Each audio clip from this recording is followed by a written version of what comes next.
Sabit ke daerah Tutong. Baik, terima kasih rakan setugas kita, Nur Hayatul dan juga Nur Intan. Bismillahirrahmanirrahim. Assalamualaikum warahmatullahi wabarakatuh. Selamat pagi dan salam sejahtera. Kita kembali dalam rancangan Rampai Pagi, lintas langsung dari daerah Tutong, Inspirasi Pagi Auda, dan kita bersama untuk edisinya hari ini, hari Isnin 20 April 2026 Masihi. Jadi bagaimanakah perkabaran Auda untuk hari ini? Didoakan semoga Auda sentiasa dalam keadaan yang baik dan juga sihat sejahtera hendaknya. Dan sebagai makluman bersama, di mana cuaca di daerah Tutong alhamdulillah sangat cerah dan juga mengizinkan pada pagi ini. Jadi diharapkan semoga apapun perancangan Auda hari ini akan dipermudahkan dan juga akan dapat berjalan dengan lancar ya. Pada seperti biasa dalam pertemuan kita untuk kali ini akan dikongsikan terlebih dahulu beberapa info semasa yang akan berlangsung di daerah Tutong. Di mana Jabatan Belia dan Sukan Cawangan Daerah Tutong akan mengadakan dua bengkel, iaitu pada 22 dan juga 23 April 2026 diadakan bengkel asas memanik, dan pada 25 April 2026 akan diadakan bengkel ukiran laser yang akan diadakan di Pusat Belia Daerah Tutong dan akan bermula insyaAllah pada jam 8 pagi sehingga 4 petang. Jadi ada pendaftaran masih lagi dibukakan sehingga 20 April 2026. Jadi bagi anda yang berminat untuk mengikuti bengkel kedua-dua ini, iaitu ukiran laser dan juga bengkel asas memanik, anda bolehlah scan kod QR yang tertera dalam poster yang boleh anda dapati di laman media sosial Instagram Youth Center Tutong ataupun menghubungi ke talian 8909451. Saya ulangi, 8909451. Dan itulah antara info semasa yang boleh kami kongsikan bersama untuk hari ini, dan seterusnya kita akan ikuti bahan visual yang telah pun disediakan. Untuk itu, mari kita terus saksikan bersama.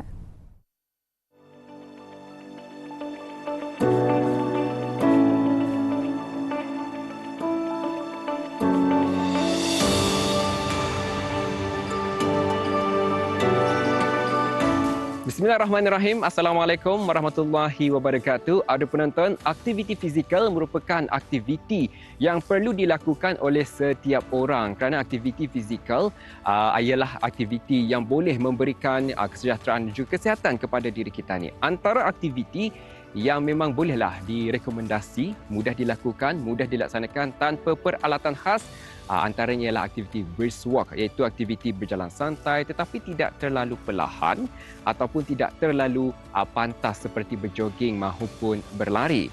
Dan juga aktiviti brisk walk ini boleh dilakukan oleh sesiapa sahaja dan boleh juga dijadikan sebagai satu aktiviti harian.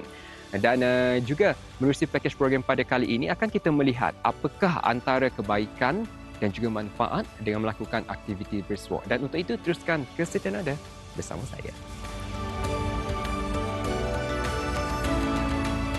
Aktiviti fizikal memainkan peranan penting dalam mengekalkan tahap kesihatan dan kesejahteraan seseorang, khususnya dalam konteks masyarakat yang semakin terdedah kepada gaya hidup tidak aktif.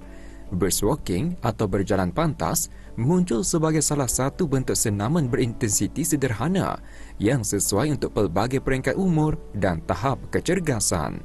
Oleh itu, mengamalkan senaman yang sederhana tetapi konsisten seumpama ini dilihat mampu menyokong usaha pembudayaan gaya hidup aktif selain ia mudah dilaksanakan tanpa memerlukan kemudahan khas atau kos yang tinggi. Brisk walk wajar diberi penekanan sebagai langkah sihat dalam membentuk masyarakat yang aktif dan sejahtera. Brisk walk adalah senaman yang baik kerana ia selamat, mudah, tidak memerlukan kos yang tinggi dan sesuai untuk semua peringkat umur. Dengan adanya brisk walk dapat membantu jantung kita lebih sihat, mengawal berat badan dan mengurangkan risiko penyakit kronik. Kita disarankan melakukan brisk walk sekurang-kurangnya 30 minit sehari, 5 kali seminggu. Semasa brisk walk, kita pakai pakaian yang ringan dan selesa, elakkan pakai jaket tebal kerana ia boleh menyebabkan badan kita terlalu panas dan cepat hilang air dan berisiko hitam. Jadi, lakukan brisk walk dengan cara yang betul untuk dapat manfaat dengan sepenuhnya. Meski mudah untuk dilakukan, namun brisk walk memerlukan teknik pelaksanaan yang betul bagi memastikan keberkesanan senaman serta mengurangkan risiko kecederaan. Antara aspek utama yang perlu diberi perhatian ialah postur badan. Semasa melakukan brisk walk, individu hendaklah mengekalkan posisi badan tegak dan seimbang serta mengelakkan daripada berjalan dalam keadaan membongkok. Selain itu, pergerakan lengan turut memainkan peranan penting dan ia tidak seharusnya berada dalam keadaan statik.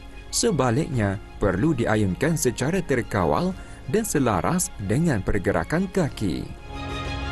Ayunan lengan hendaklah dilakukan dengan siku dibengkokkan pada sudut kira-kira 90 darjah bagi membantu menghasilkan momentum yang seimbang semasa berjalan.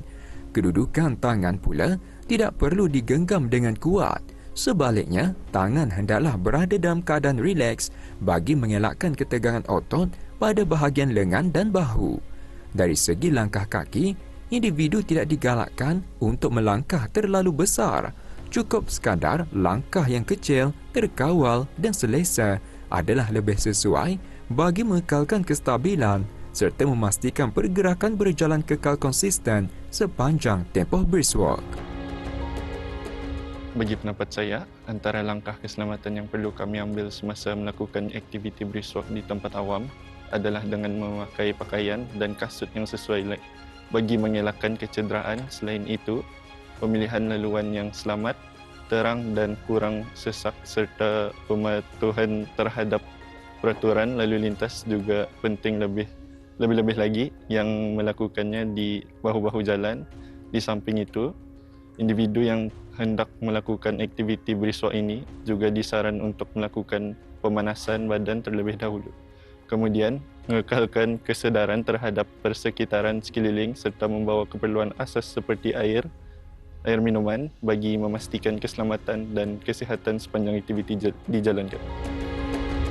Secara peribadi, saya berpendapat bahawa aktiviti brisk walk ini boleh dianggap mencukupi sebagai senaman harian sekiranya ia dilakukan secara konsisten dengan intensiti, tempoh dan kekerapan yang sesuai. Seperti contoh, melakukan aktiviti tersebut sekurang-kurangnya 30 minit sehari pun sudah memadai. Walau bagaimanapun, bagi mencapai tahap kecergasan fizikal yang lebih menyeluruh, aktiviti brisk walk perlulah dilengkapi dengan senaman lain seperti latihan kekuatan dan regangan. Bagi pendapat saya, dengan adanya peranti teknologi digital seperti aplikasi kesihatan dan jam pintar, setentunya dapat memotivasikan individu untuk melakukan aktiviti brisk walk kerana ia dapat memantau tahap aktiviti fizikal kita ni, menetapkan sasaran peribadi serta memberikan maklum balas masa nyata terhadap prestasi kita ni. Selain itu, adanya ciri-ciri seperti ciri peringatan, penjejakan, kemajuan dan elemen ganjaran digital dapat meningkatkan komitmen, disiplin kendiri serta konsistensi kita ni dalam melakukan aktiviti brisk walk secara berterusan. Melakukan aktiviti brisk walk atau berjalan pantas terbukti memberikan manfaat signifikan bagi kesihatan kardiovaskular, kesegaran fizik serta kesejahteraan mental sehingga dapat menjadi aktiviti fizikal yang efektif, aman dan mudah diterapkan dalam upaya peningkatan kualiti kehidupan.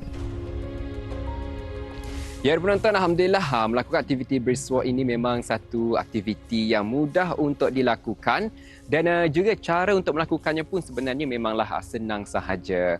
Dan apa yang kita harapkan agar habis kita yang menyaksikan pakej program ini akan dapat terinspirasilah untuk memulakan melakukan aktiviti-aktiviti fizikal, antaranya aktiviti brisk walk. Dan insya-Allah memang banyak manfaat sebenarnya jika sudah mengamalkan melakukan aktiviti brisk walk ini dan bukan saja baik untuk kesihatan secara fizikal tetapi insya-Allah baik untuk kesejahteraan mental kita ni juga. Dan apa yang kita harapkan agar dapatlah jadikan aktiviti brisk walk ini sebagai aktiviti harian yang dapat dilakukan setiap hari insya-Allah. Baik, sampai di sini saya bersama ada penonton.